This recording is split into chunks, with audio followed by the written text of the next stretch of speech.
News 9 Special. I'm Neha. In most cases of medical emergencies, we either fear helping those in need or we are simply unaware of how we can help. Thousands of lives have been lost due to the lack of instant medical aid and delay in ambulance services. To deal with the crisis and bridge the gap, a Bengaluru-based startup company has taken it upon itself to train volunteers and turn them into doctors in times of need. Here's how this startup company is supporting Good Samaritans and their initiatives by imparting life-saving techniques and saving lives in the process. It was in 2014 when Bengaluru-based software engineer Praveen Gowda's family found themselves in a precarious and helpless situation.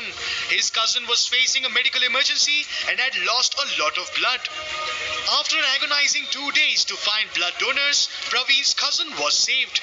But in the process, he realized how difficult things can get during a medical emergency and how it can make the difference between life and death. And then the thought took root. When we can get anything with a tap of a button, why not blood? This very thought led Praveen and his college friend Darshan co-found a platform which helped people find blood donors. Why is it so difficult to get blood on time? So when we can get everything on a click, why not blood? So that's when we thought, can we do something on this? So we did not had any business in mind. So we just thought, let us develop an app and put it on Play Store and see how people can utilize this. And the response? Fortunately, we got a fantastic response within few time. A lot of people started using our app. They started appreciating us, and there are a lot of volunteers who put up about our app in our YouTube channel and all these things. Within no time, we were able to get more downloads. There was no looking back.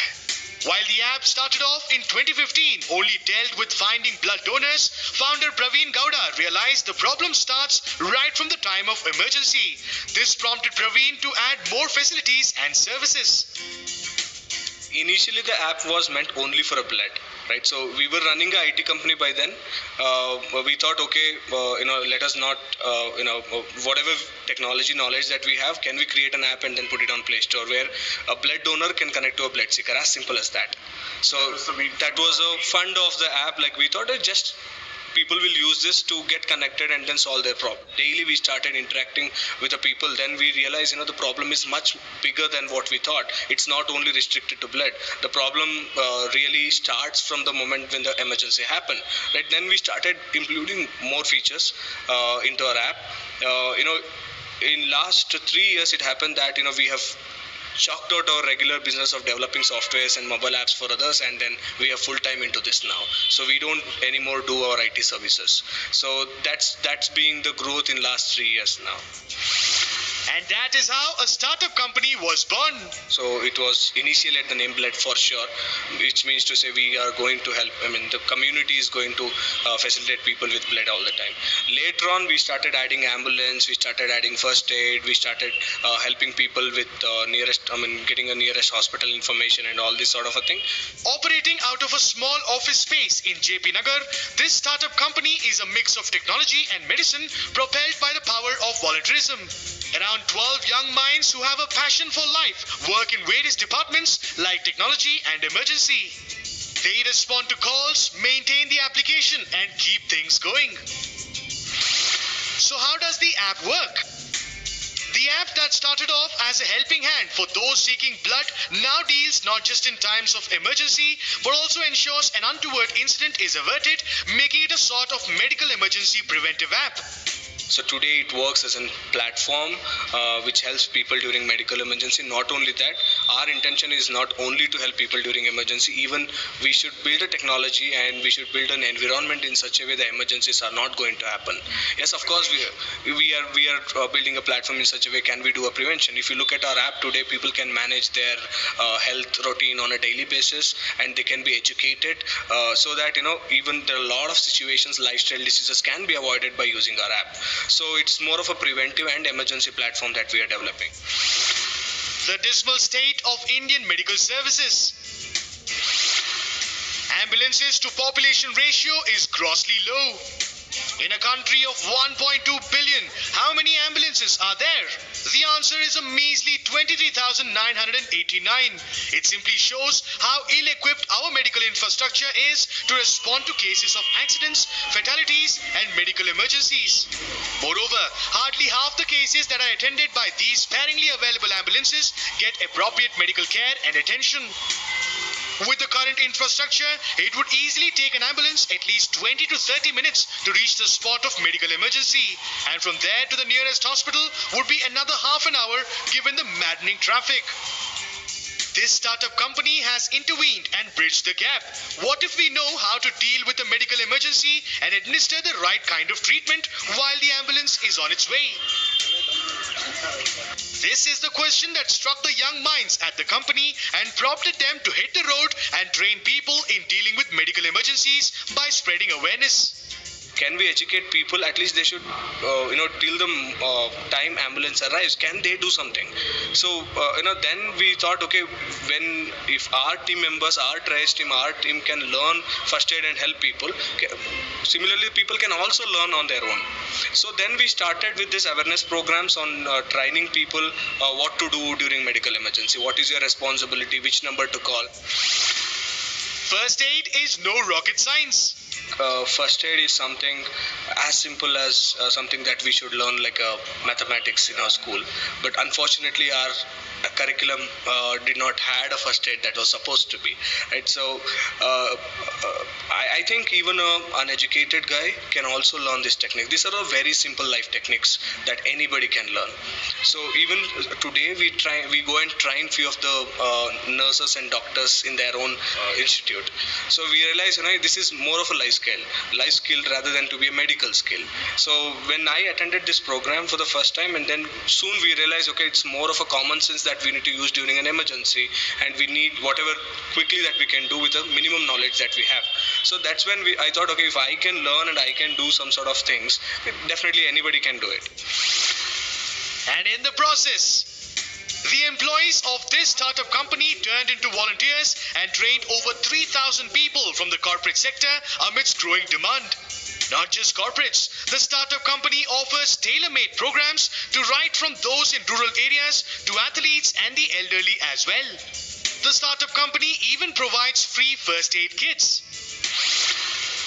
You could be a doctor too. So today we have trained more than 3,000 plus, and then we started getting requirement. Can you do a certification programs for an organization? That's when we said, okay, there is a demand for the program as well, and a lot of corporates asked us to conduct program. We have done a program in last 1 year. We have done it at least in 20-25 corporates, and we have touched base at least 3,000 people in the corporates at least. We look at the audience usually, where if we are teaching for a rural audience, we talk more about snake bites, we talk about pesticides, and we talk about a lot of rural areas have this poison cases that we usually hear about. We talk about that, and we create awareness also among people what to be done, what not to be done, right? So.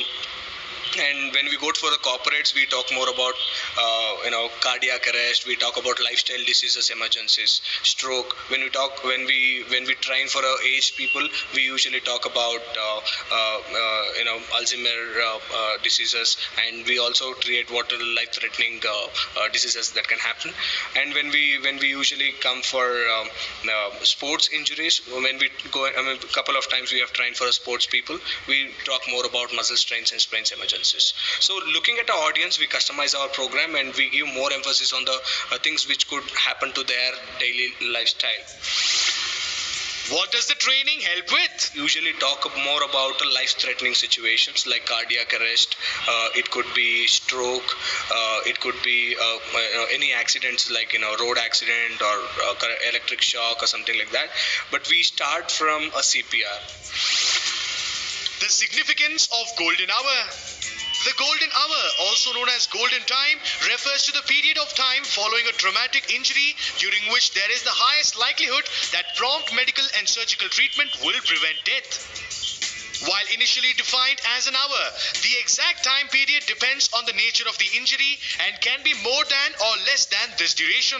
This period could well be the deciding factor between life and death. golden hour is 1 hour after any accident. That first hour is called golden, and the first 10 minutes is called platinum 10 minutes.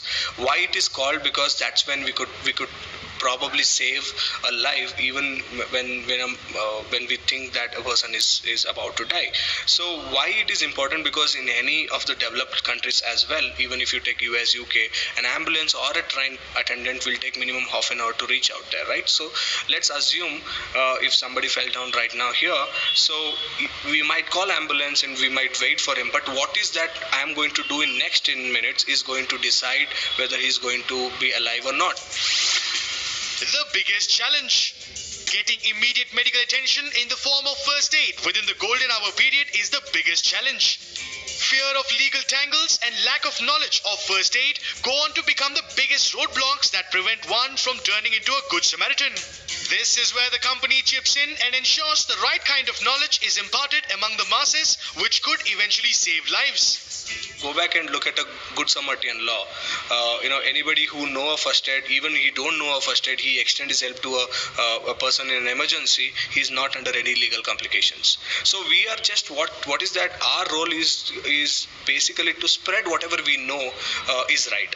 See, rather than leaving out people with their wrong assumption and wrong knowledge, we are just telling, okay, brush out your wrong knowledge and get this new things which is properly aligned, and this one. And above this, we are not going ahead and certifying someone that you can go and train someone. We are not trying to be a legal certification company or something like that. So our major role is still in terms of creating awareness and bringing people on the technology platform, so that even with the knowledge and the technology, we believe that it could make a huge difference. So how is this startup different?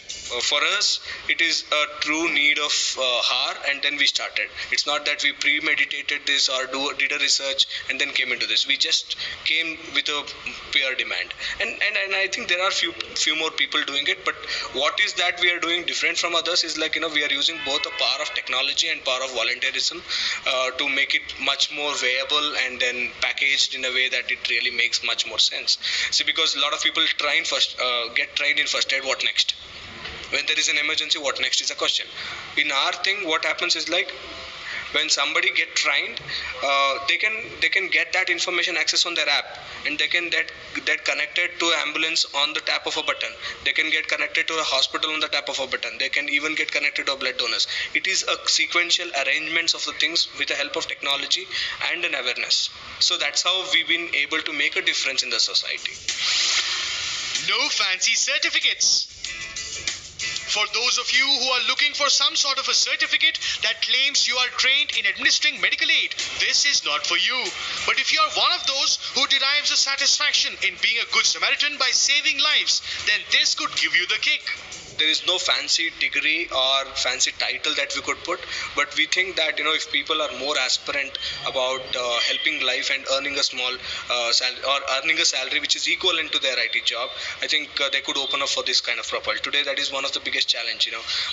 We happen to have trained people who drive an ambulance. We don't call them drivers. So we need few of the people who can come up to take up this kind of a job and help us in building a better infrastructure, so that we could end up saving more lives. A message from the founder. A medical emergency could strike anytime, anywhere, and to anyone. In the end, it's all about being prepared. Emergencies are highly unpredictable. So we all assume that emergencies will not happen to me, it will always happen next door. But first thing first is we got to be emergency prepared. It can happen to me, it can happen to my colleague, it can happen to anybody in my circle. And the second thing is don't hesitate. Of course, we all get nervous during emergency. Even being training so many people, we also get nervous. But the second thing is people should have a very clear message. Government is safeguarding us if we are going and helping somebody. So don't hesitate to go and help somebody. Go back and read Good Samaritan law. It very clearly says we are legally no compliances when we are going and help. That's being the second roadblock for a lot of people to help during medical emergencies, right? On September 30th, 2018, President Ramnath Kovind gave assent to India's first Good Samaritan bill passed by the Karnataka Assembly. The law gives legal protection to Good Samaritans in the state who help accident victims with emergency medical care within the golden hour. Now that you know what the law is and how crucial the golden hour is, what's stopping you from helping those in immediate medical need? All said and done, these young minds from Namma Bengaluru with their unique initiative have indeed done us proud. Well, there you have it. An absolute marriage of technology and medicine which is going on to really help save lives. Well, this particular application and startup company helps people like you and I become good Samaritans and save lives of those in need with the basic knowledge of first aid. In several cases, that is what is missing. With cameraman Irfan Nevar, this is Adarsh for News 9.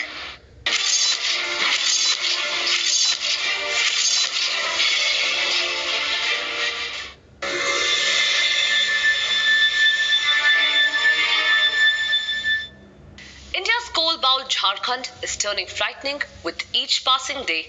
Underground coal mining is increasing at a terrible rate. The mining done on the sly over decades with no safeguards has led to many accidents, including a century-old fire that still burns underground in the coal town of Jharia. Reports say that the fires have become increasing in number and have grown larger than expected.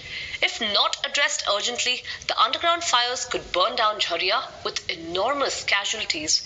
Jharia, once a land of golden paddy fields, is sitting on a cataclysmic inferno. Here is the untold story of the raging underground hell of Jharia.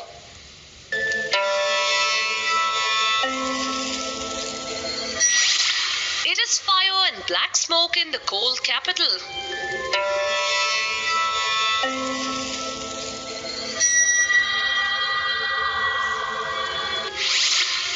Jharia is burning.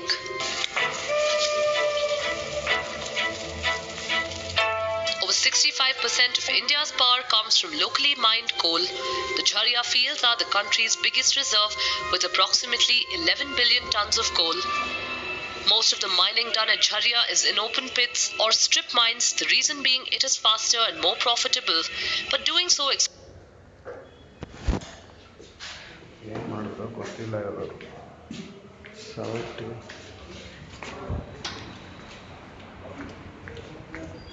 नहीं साहब भाई road जा सकते sir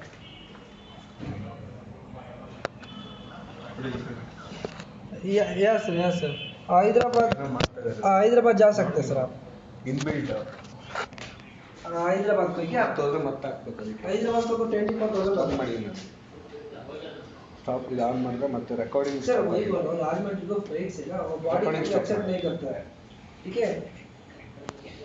है